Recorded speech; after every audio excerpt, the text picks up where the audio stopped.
A Japanese company made slices of chocolate that are like American cheese. There I was, scrolling through Instagram, when I saw this post, and immediately, I knew I had to try this.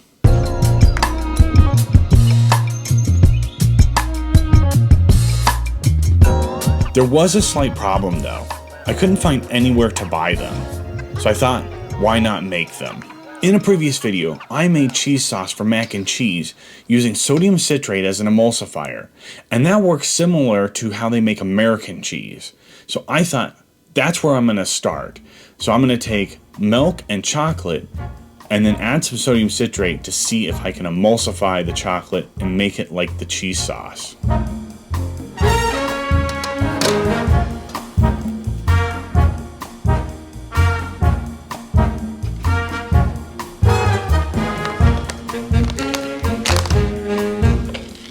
So I added milk, chocolate, and sodium citrate to a saucepan.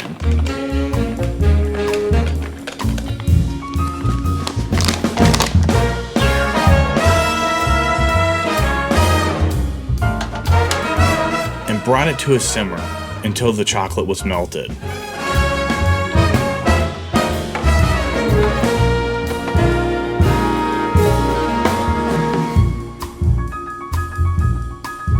I didn't get the best texture out of it, but I was still going to try it out anyways to see if my experiment worked.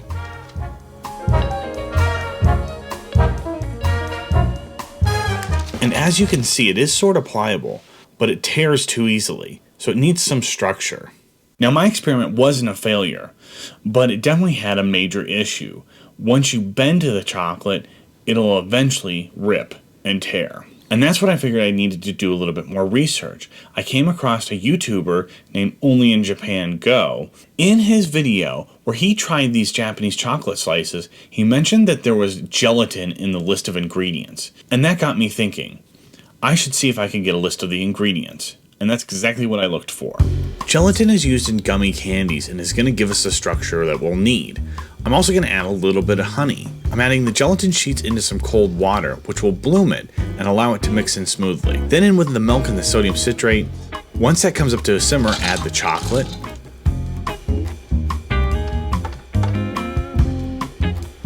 Then I'm going to squeeze the excess water out of the gelatin.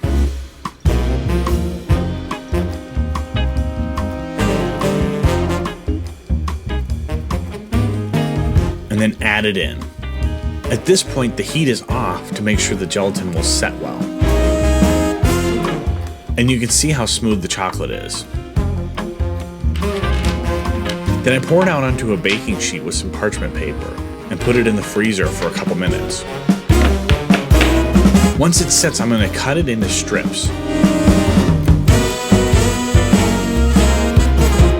And you can see how much more pliable and how much better this is holding together.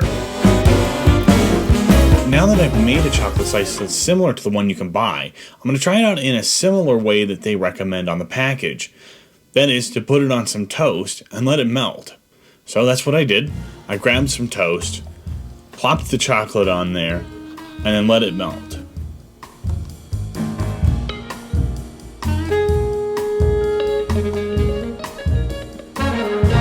This is actually surprisingly good. I know it's hard to go wrong with chocolate, but I did worry that the texture might be strange, but this is actually a really great snack. And it gave me a great idea for how to use this in an actual recipe. I'm cracking some eggs open and separating them out so I can get the egg whites.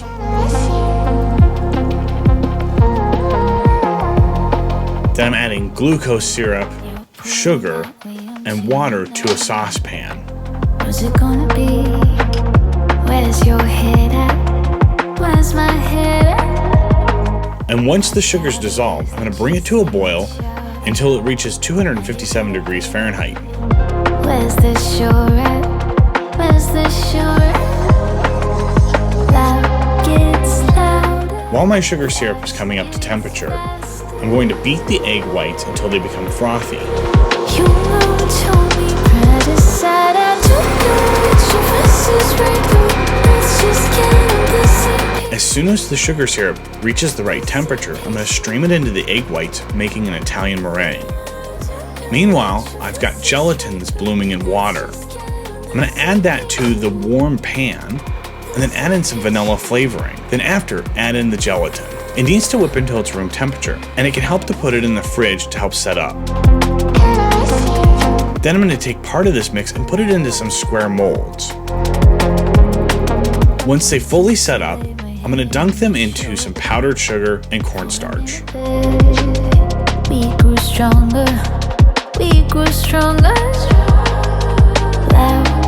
I'm gonna pour some powdered sugar into some graham cracker crumbs and stir it together. Then in with some melted butter and stir it until it's fully hydrated and can stick together like this. Then I'm gonna add the graham cracker mix to a tart ring and tamp it down with the bottom of a souffle dish. While that bakes, I'm gonna take one of those chocolate slices I made and cut it out. Then I'm gonna add it to the freshly baked graham cracker base and melt the chocolate on top. I've taken some of the marshmallow mix, flattened it out, and made it into circles. Then I'm covering it with some of that graham cracker mix I made earlier. That goes onto the base. Then another flattened marshmallow disc on top. And one of the square ones on top for good measure. I'm gonna caramelize these with a blowtorch.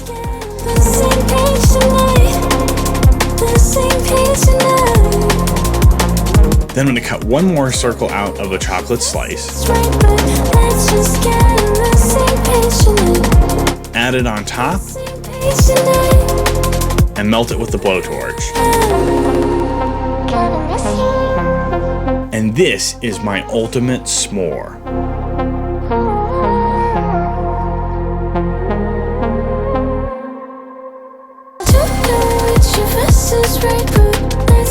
And now that I made it, I've just got to try it. This is like eating nostalgia.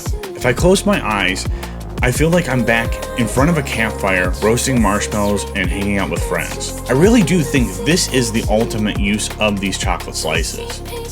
But maybe you can come up with something better. If you liked this video, I think you're gonna like this video next.